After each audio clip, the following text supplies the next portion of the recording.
Let's talk about trusting teams. Trusting teams. How do you know when you have a trusting team? You can feel it. If I were to ask you right now, when you think about your team at work, do you trust your team? Some of you probably had an emotional reaction. You probably thought about the person you couldn't stand. You probably thought about your boss. You may love your boss, or you probably thought about your coworker that you love, and it ignited emotions in us. We go into work and we forego the deepest parts of us, which are our emotions, and we forget to use our emotions to become more intelligent about the environment around us. We talk about emotional intelligence, but we don't really use it and act on it. You can feel when there's trust in the air. It is felt and it is seen. I was working in an organization, and there was a running joke.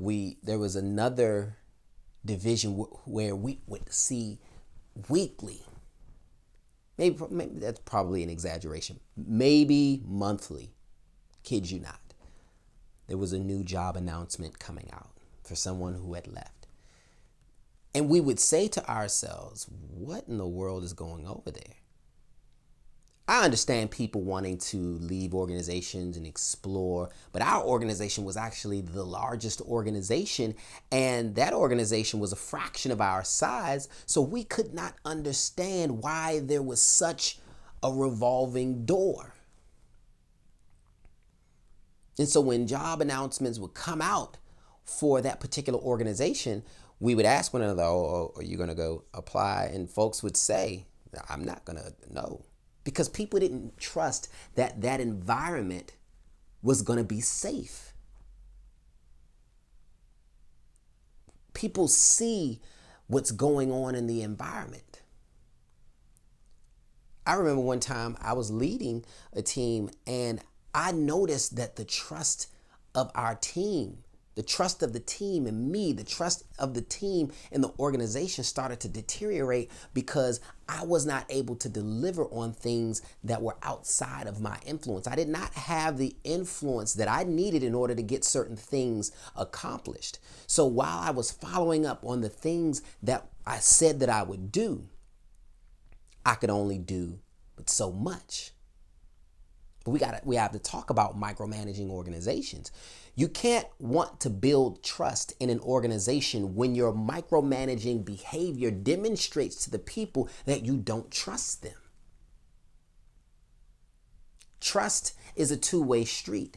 And a lot of times, in order to build trust among teams, you have to give trust and allow your teams to make mistakes. And this wasn't just with my organization, this was across all organizations. There was a spirit of distrust at the top, at the highest levels across an entire organization. Hundreds of people are wrong, but not the people at the top. And it was one of those things where you had to sit back and you had to just let things play out. And over time, that leader actually came to the realization in themselves and said, I need to loosen up the reins.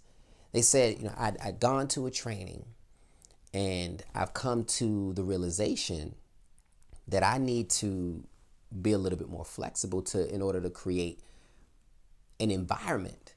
And this was after a long period of time of distrust and constant, hammering and hammering and hammering. But by that time, people had been so worn out and the trust had been eroded so much that the energy and the spirit of the organization had been sucked out.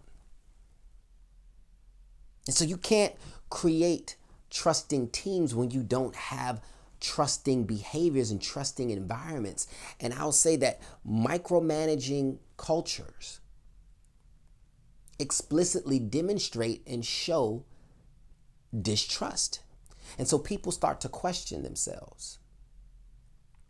They start to become unsure. They start to take less risks. You see, as leaders and as managers, we have to, in order to see our visions fly, we have to step back and allow the people who are experts at what they do what they do. Because a lot of times we think that, I would do it this way. In my experience, well, you have hundreds of other experiences that are also valid. That if you allowed in the space for them to expand and to inject their experience into the environment, it could create something even better. It may be different from what you would think, but it could create something better. But we don't do those kinds of things in some instances as managers. And I understand, because earlier on when I was a manager in my early years, I wasn't necessarily a micromanager, but I definitely exercised situational leadership where I adapted to the environment. Some situations called for me to be a little bit closer to it, and other situations, depending on the newness of the situation or the level of experience of the individual, I was a little further away from it. And I didn't really understand that balance. I was heavier on the micromanaging side of things because I wanted to control and get my agenda done.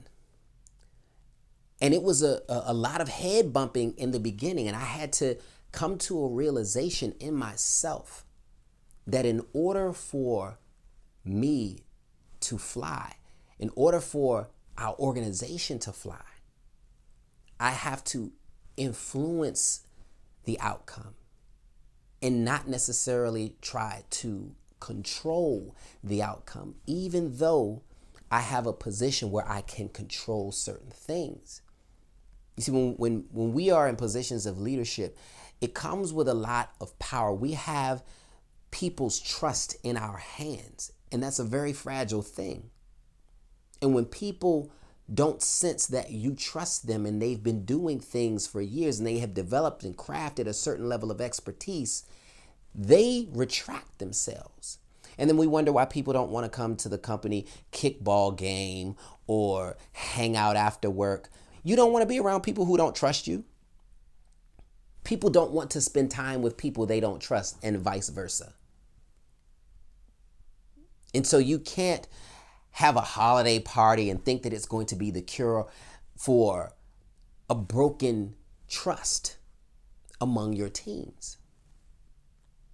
And so one of the first things when I talk to people about building culture is really examining the trust in your organizations. Do people trust that you have their best interest at heart? Focus there.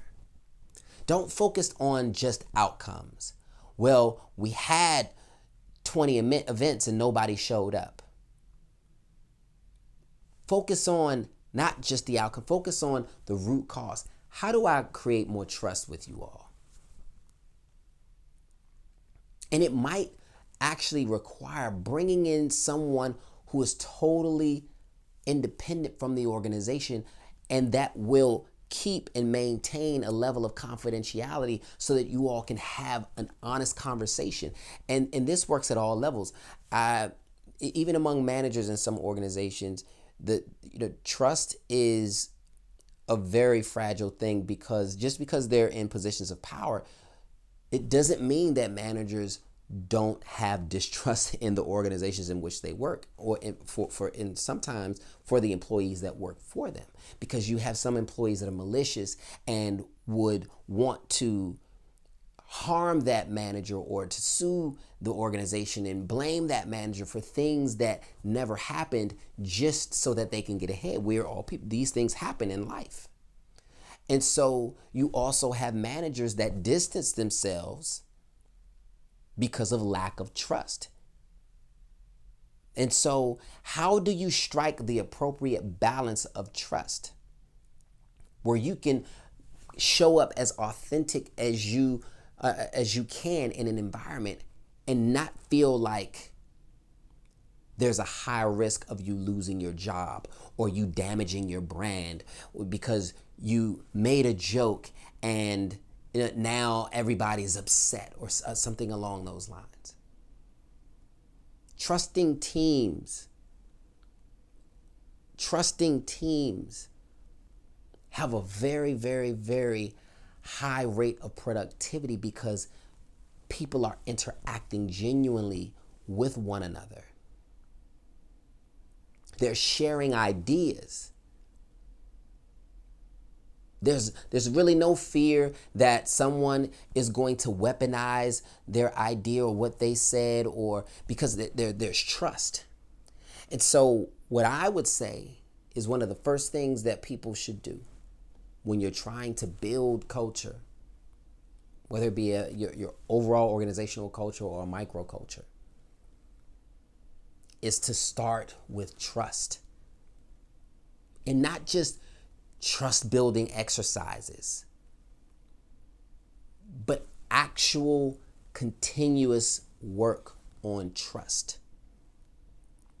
Because even within the team dynamic, somebody may break the trust of another person, and you'll see the dynamic of the team shift. And in some instances, there may be no way back for those individuals.